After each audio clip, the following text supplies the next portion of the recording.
വല്ല ജീവനുള്ള മുജാഹിദുകളുണ്ടെന്ന് ആലോചിച്ച് നോക്കെ. ഇതിലേതാപ്പം നമ്മൾ അംഗീകരിക്കേണ്ടതെന്ന്? നിങ്ങളെ നേതാവ് പറഞ്ഞതോ ഖുർആൻ പറഞ്ഞതോ? ഇതുപോലെ അള്ളാഹുവിന്റെ പരിശുദ്ധമായ ദീനിനെ അവർ കളങ്കപ്പെടുത്തി. നബി സല്ലല്ലാഹു അലൈഹി വസല്ലമ തങ്ങളെ അവർ അപകീർത്തിപ്പെടുത്തി. എന്നിട്ട് അവരെന്ത് ചെയ്തു എന്നറിയുമോ? ഇസ്ലാമിലെ ആചാരങ്ങളെ മുഴുവനും അവർ ചോദ്യം ചെയ്യാൻ തുടങ്ങി.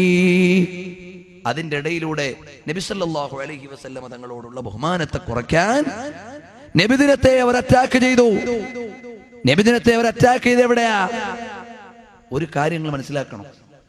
ഒരു കാര്യം ഇസ്ലാമിൽ പ്രമാണമുണ്ടാകണമെങ്കിൽ, രേഖയാകണമെങ്കിൽ, സമ്മതിക്കണമെങ്കിൽ നബി സല്ലല്ലാഹു അലൈഹി വസല്ലമ തങ്ങൾ പ്രവർത്തിച്ചു കൊള്ളണം എന്ന് നിർബന്ധമില്ല.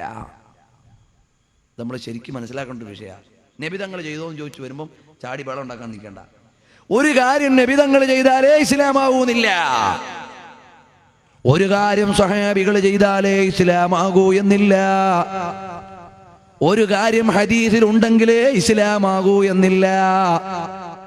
മാ ഖാമ അലൈഹി ദലീലുൻ ശർഇയ്യുൻ, ഒരു വിഷയത്തിന് ഇസ്ലാം പ്രമാണികമായി പിന്തുണ നൽകണമെന്നേ ഉള്ളൂ. അല്ലാതെ നബിതങ്ങൾ ചെയ്തതേ ചെയ്യാവൂ എന്നില്ല. നബി സല്ലല്ലാഹു അലൈഹി വസല്ലം തങ്ങൾ പറഞ്ഞതേ ചെയ്തുകൂടൂ എന്നില്ല. അടിസ്ഥാനപരമായി ഇസ്ലാമിൽ അംഗീകാരമുണ്ടാകണം. ഉദാഹരണം പറഞ്ഞാലോ, നബി സല്ലല്ലാഹു അലൈഹി വസല്ലം തങ്ങളുടെ കാലത്ത് LCD ഇല്ല, നബി തങ്ങളുടെ കാലത്ത് കമ്പ്യൂട്ടർ ഇല്ല, നബി തങ്ങളുടെ കാലത്ത് മോണിറ്റർ ഇല്ല. ഈ സാധനങ്ങളൊക്കെ പുതുതായി വന്നപ്പോ ഇത് ഇസ്ലാമിക പ്രബോധനത്തിന് വിനിയോഗിക്കുന്നതിൽ നബി തങ്ങൾ ചെയ്തിട്ടുണ്ടോ എന്ന ചോദ്യത്തിന് പ്രസക്തിയില്ല. സ്വഹാബികൾ ചെയ്തിട്ടുണ്ടോ എന്ന ചോദ്യത്തിന് പ്രസക്തിയില്ല. ഇമാമുകൾ ചെയ്തിട്ടുണ്ടോ എന്നതിന് പ്രസക്തിയില്ല. അപ്പൊ ഇത് ഇസ്ലാമല്ലേ? ഇത് ഇസ്ലാം അല്ലെങ്കിൽ ഇവിടെ മുജാഹിദുകൾ ഇസ്ലാം അല്ലാത്തത് ചെയ്യുന്നില്ലേ? ജമാഅത്തെ ഇസ്ലാമിക്കാർ ഇസ്ലാം അല്ലാത്തത് ചെയ്യുന്നില്ലേ? അതുപോലെ തന്നെ ഒരുപാട് ആളുകൾ അനിസ്ലാമികമായ കാര്യം ചെയ്യുന്നില്ലേ? കർമ്മപരമായ കാര്യത്തിൽ ഒരു വിഷയം വന്നാലോ, മൻ സന്ന സുന്നതൻ ഹസനതൻ ഫലഹു അജ്റുഹാ വഅജ്റു മൻ അമില ബിഹാ. ആരെങ്കിലും നല്ല ഒരു ചര്യ കൊണ്ടുവന്നാലോ അവനവിടുന്ന് അതിൻ്റെ കൂലിയുണ്ട്, അതനുസരിച്ച് പ്രവർത്തിക്കുന്നവരുടെ കൂലിയും ഉണ്ട്. അതാ ഒരു കേസ് വരുന്നു നബി തങ്ങളുടെ അടുക്കലേക്ക്, നബിയെ ഞങ്ങളുടെ ഒരു ഇമാമുണ്ട്, അയാൾ ഏത് സൂറത്ത് ഓതിയാലും അവസാനം നിസ്കാരത്തിൽ ഖുൽ ഹുവല്ലാഹു അഹദ് ഓതുന്നുണ്ട് നബിയെ. നബി തങ്ങൾ പറഞ്ഞതല്ല, നബി തങ്ങൾ ചെയ്തതുമല്ല. എല്ലാ നിസ്കാരത്തിലും ഏത് സൂറത്ത് ഓതിയാലും അവസാനം ഇഖ്ലാസ് ഓതുന്നു. അപ്പൊ നബി സല്ലല്ലാഹു അലൈഹി വസല്ലം തങ്ങളുടെ അടുക്കൽ ഇമാമിനെ കുറിച്ച് മഅ്മൂമീങ്ങൾ വന്ന് കേസ് പറഞ്ഞു, നബിയെ എല്ലാ നിസ്കാരത്തിലും ഇയാള് അവസാനം സൂറത്തുൽ ഇഖ്ലാസ് പാരായണം ചെയ്യുന്നുണ്ട് നബിയെ. അപ്പൊ നബി തങ്ങൾ ഇമാമിനെ വിളിപ്പിച്ചിട്ട് ചോദിച്ചു, എന്താ കാരണം? ഉടനെ പറഞ്ഞു, ഹിബ്ബുഹാ, നബിയെ എനിക്ക് ആ സൂറത്തുൽ ഇഖ്ലാസിനോട് മഹബ്ബത്തുണ്ട് നബിയെ. നബി തങ്ങൾ പറഞ്ഞത് എന്താണ്? ഞാൻ ചെയ്യാത്തതാണ് അതുകൊണ്ട് ചെയ്തുകൂടാന്നല്ല, ഞാൻ പറയാത്തതാണ് അതുകൊണ്ട് ചെയ്തുകൂടാന്നല്ല. ഹുബ്ബുക ഇയ്യാഹാ അദ്ഖലകൽ ജന്ന, നിനക്കതിനോടുള്ള സ്നേഹം നിന്നെ സ്വർഗത്തിൽ കടത്തിയിരിക്കുന്നു എന്ന് നബി സല്ലല്ലാഹു അലൈഹി വസല്ലം തങ്ങൾ പറയുന്നു. അപ്പൊ നല്ല കാര്യങ്ങൾ ഇസ്ലാമിൽ പുതുതായി ഉണ്ടാകാം, കാലക്രമേണ പലതും ഉണ്ടാകാം. ഇന്നുള്ള പലതും നബി സല്ലല്ലാഹു അലൈഹി വസല്ലം തങ്ങളുടെ കാലത്ത് ഇല്ല എന്നതുകൊണ്ട് ഇസ്ലാം അല്ല എന്ന് പറയാൻ പറ്റുമോ? എന്നാൽ മുജാഹിദുകളെ ഈ സാൽവേഷൻ തുടങ്ങിയിട്ട് എത്ര കൊല്ലമായി? 2-3 കൊല്ലമല്ലേ ആയിട്ടുള്ളൂ സാൽവേഷൻ തുടങ്ങിയിട്ട്. അത് അനിസ്ലാമികമല്ലേ? കുല്ലു ബിദ്അത്തിൻ ളലാല വകുല്ലു ളലാലത്തിൻ ഫിന്നാർ. പുതിയ കാര്യമാണ് സാൽവേഷൻ, അത് ബിദ്അത്താകുന്നു. അപ്പൊ കുല്ലു ബിദ്അത്തിൻ ളലാല, എല്ലാ ബിദ്അത്തും ളലാലത്താണ്, എല്ലാ ളലാലത്തും നരകത്തിലാണ്. അവിടുന്ന് സാൽവേഷൻ ബിദ്അത്താണ്, അതുകൊണ്ടത് ളലാലത്താണ്, അതുകൊണ്ടത് നരകത്തിലാണെന്നാണോ മുജാഹിദേ? അപ്പൊ നരകത്തിലേക്കാണോ നിങ്ങൾ സാൽവേഷൻ നടത്തുന്നത്? എത്ര കൊല്ലമായി അത് തുടങ്ങിയിട്ട്? 2-3 കൊല്ലമല്ലേ നിങ്ങളുടെ അത് തുടങ്ങിയിട്ടായിട്ടുള്ളൂ. അപ്പോ ഒരു വിഷയത്തിന്റെ അടിസ്ഥാനം നബി സല്ലല്ലാഹു അലൈഹി വസല്ലം ചെയ്തു കൊള്ളണം എന്നില്ല. ചെയ്തോ ഇല്ലേ മറ്റൊരു വിഷയം. പക്ഷേ ഒരു കാര്യം പ്രമാണമാകണമെങ്കിലും ഇസ്ലാമികമാകണമെങ്കിലും അങ്ങനെ ഉണ്ടാകൽ നിർബന്ധമില്ല. എന്തിനാണ് ഞാനിത് പറഞ്ഞത്? നബി തങ്ങൾ മങ്കൂസ് തോതിയോ? ഇല്ല. അപ്പൊ തന്നെ ഒരു സുന്നി കാക്കാടെ മനസ്സിലൊരു ആട്ടം, ശരിയാണല്ലോ നബി തങ്ങൾ ഇപ്പൊ മങ്കൂസ് ഓതിയില്ലല്ലോ, പിന്നെ നമ്മൾ ഓതുന്നേ? നബി തങ്ങൾ മൊയ്തീമാല ഓതിയോ? സമീപത്ത് എവിടെയോ വന്നു പോയ ഒരു സക്കരിയ മൗലവിയുണ്ട്. അയാൾ ഇമാമികളുടെ മേലെ കുരച്ചു ചാടിയിട്ട് പോയി. എന്നാ ഒരു കാര്യം മനസ്സിലാക്കിക്കോ വാപ്പമാരെ, മങ്കൂസ് മൗലിദ് ഉണ്ടാക്കിയതാരാണ്? സൈനുദ്ദീൻ മഖ്ദൂം തങ്ങൾ എന്ന തൗഹീദ് തിരിയുന്ന പണ്ഡിതനാണ് കേട്ടോ, അല്ലാതെ ഏതെങ്കിലും വിവരദോഷി ഉണ്ടാക്കിയതല്ല. ബഹുമാനപ്പെട്ട മൊയ്തീമാല ഉണ്ടാക്കിയതാരാണ്? ഒരു കുബൂരിയായ ഖാദി മുഹമ്മദ് എന്ന് അടുത്തൊരു സ്ഥലത്ത് സക്കരിയ പ്രസംഗിച്ചിട്ട് പോയി. എന്റെ പ്രിയപ്പെട്ട മുസ്ലിമീങ്ങൾ മനസ്സിലാക്കിക്കോളൂ, ആരാണ് മൊയ്തീമാല ഉണ്ടാക്കിയത്? ഖാദി മുഹമ്മദ വർഗീള ആണോവർ, കോഴിക്കോടത്തൂറ അത്തിരേ ഉള്ളോവർ, കോർവ ഇതൊക്കെയും നോക്കിയെടുത്തോവർ. ഇത് മുഴുവനും അവിടുന്ന് നോക്കിയെടുത്ത് രചന നടത്തിയതാരാണ്? ബഹുമാനപ്പെട്ട ഖാദി മുഹമ്മദ് റഹിമഹുല്ലാഹ് 400 കൊല്ലം മുമ്പ് കോഴിക്കോട്ട് ഖാദിയായിരുന്നു. 400 കൊല്ലം മുമ്പ് കോഴിക്കോട്ട് ഖാദിയായിരുന്ന പണ്ഡിതൻ മുശ്രിക്കായിരുന്നു എന്ന് പറയാൻ പറ്റുമോ മുസ്ലിമീങ്ങളെ? അന്ന് ഖാദിയാക്കിയ ആളുകളും അപ്പം മുശ്രിക്കാവണ്ടേ? അന്ന് ജീവിച്ചിരുന്ന മറ്റേ ആലിമീങ്ങളും മുശ്രിക്കാവണ്ടേ? നിങ്ങൾ ആലോചിക്കണം. 400 കൊല്ലം മുമ്പ് കോഴിക്കോട് ഖാദിയായിരുന്ന മഹാൻ മുശ്രിക്കാണെങ്കിൽ അന്ന് ബൈഅത്ത് ചെയ്ത് ഖാദിയാക്കിയവർ മുഴുവനും മുശ്രിക്കീങ്ങളല്ലേ? അന്ന് ഖാദിയാക്കണമെങ്കിൽ കീഴിൽ കുറെ പണ്ഡിതന്മാരുടെ കൂട്ടത്തിൽ നിന്ന് തെരഞ്ഞെടുത്തതായിരിക്കുമല്ലോ. ബാക്കിയുള്ള മുഴുവൻ പണ്ഡിതന്മാരും മുശ്രിക്കീങ്ങളായിരുന്നോ? അല്ല കേട്ടോ, അത് പറയാൻ ഈമാനുള്ളവരെ കിട്ടൂല. അപ്പൊ ഖാദി മുഹമ്മദ് എന്ന് പറഞ്ഞാൽ അവിടുന്ന് അറബി ഭാഷയിൽ 100 കണക്കിന് ഗ്രന്ഥം എഴുതിയ മഹാനാണ്.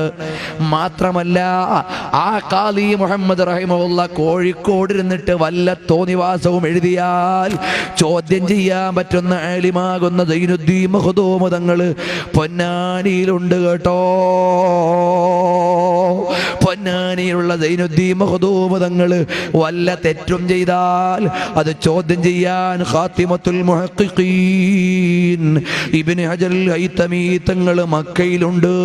ആ മക്കത്തെ പണ്ഡിതന്റെ അടുത്ത് ഓതി പഠിച്ച മഹാനാണ് സൈനുദ്ദീൻ മഖ്ദൂം തങ്ങൾ. ആ സൈനുദ്ദീൻ മഖ്ദൂം തങ്ങളുടെ കാലത്താണ് ബഹുമാനപ്പെട്ട ഖാദി മുഹമ്മദ് അവർകൾ കോഴിക്കോട് ഖാദിയായത്. അപ്പൊ ഇസ്ലാമിക വിരുദ്ധരായിരുന്നോ ഇവരെല്ലാം? അത് സമ്മതിച്ചു കൊടുക്കാൻ നിങ്ങളുടെ ഈമാൻ അനുവദിക്കുന്നുണ്ടോ? മാത്രമല്ല ഖാദി മുഹമ്മദ് അവർകൾ സ്വന്തമുണ്ടാക്കിയിട്ട് എഴുതിയതാണോ മുഈദ്ദീൻ ശൈഖിന്റെ കറാമത്ത്? അല്ല, അവർ ചൊന്നേ ബൈതീന്നും ബഹജാ കിതാബീന്നും അങ്ങീനെ തക്മീല തന്നിന്നും ചൊന്നോവർ. ഖാദി മുഹമ്മദ് അവർകൾ സ്വന്തമായി ഒന്നും അതിൽ എഴുതിയിട്ടില്ല.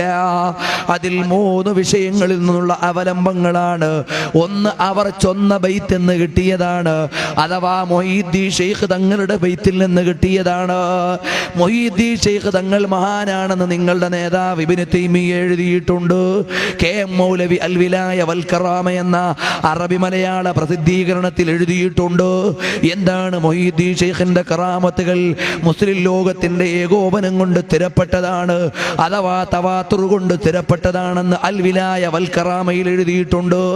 ആ മൊയ്തീൻ ശൈഖിന്റെ ബൈത്തിൽ നിന്ന് കിട്ടിയ വിവരമാണ് ബഹജ കിതാബീന്നും ബഹജത്തുൽ അസ്റാർ എന്ന കിതാബിൽ നിന്നാണ് ബാക്കിയുള്ള വിവരങ്ങൾ കിട്ടിയത്.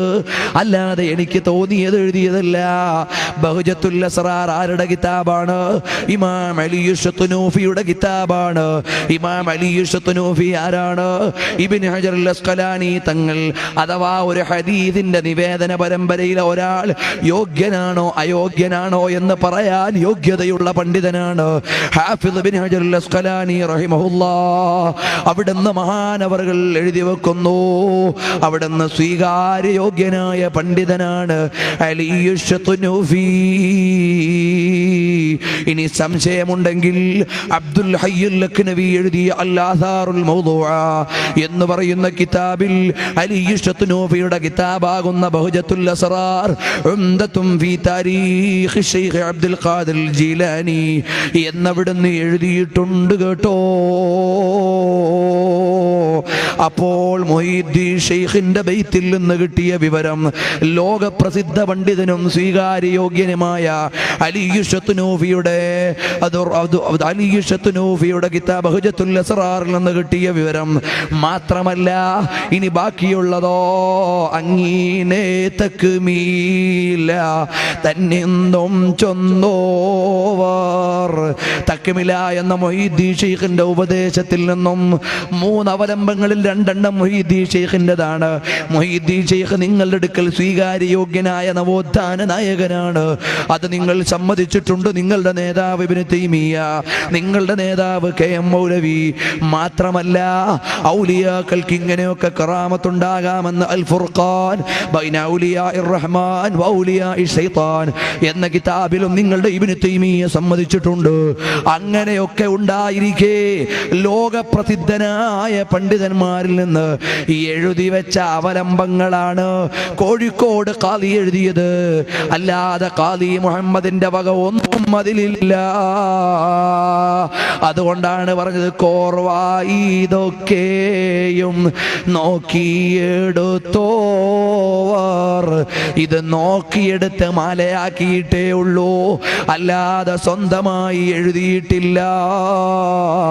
അങ്ങനെയുള്ള ഇമാം ഖാദി റഹിമഹുല്ലാഹ് എഴുതിയതാണ് മുഹീദ്ദീൻ മാല, അല്ലാതെ ഏതെങ്കിലും വിവരദോഷി എഴുതിയതല്ല.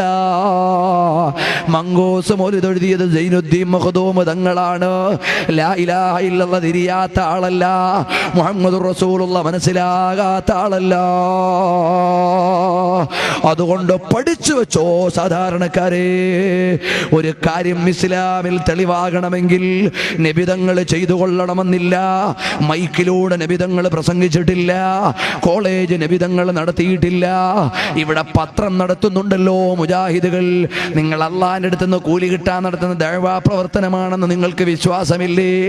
അങ്ങനെയാണെങ്കിൽ നബിതങ്ങൾ അത് ചെയ്തിട്ടുണ്ടോ? അത് അള്ളാഹിന്റെ റസൂലിന്റെ അടുക്കൽ എടുക്കാൻ പറ്റുമോ? അത് ബിദ്അത്തല്ലയോ? എല്ലാ ബിദ്അത്തും ദലാലത്തല്ലയോ? എല്ലാ ദലാലത്തുലേക്കല്ലയോ? മുജാഹിദുകളെ പറയുമ്പോ വെളിവ് വേണം കേട്ടോ. ഒരു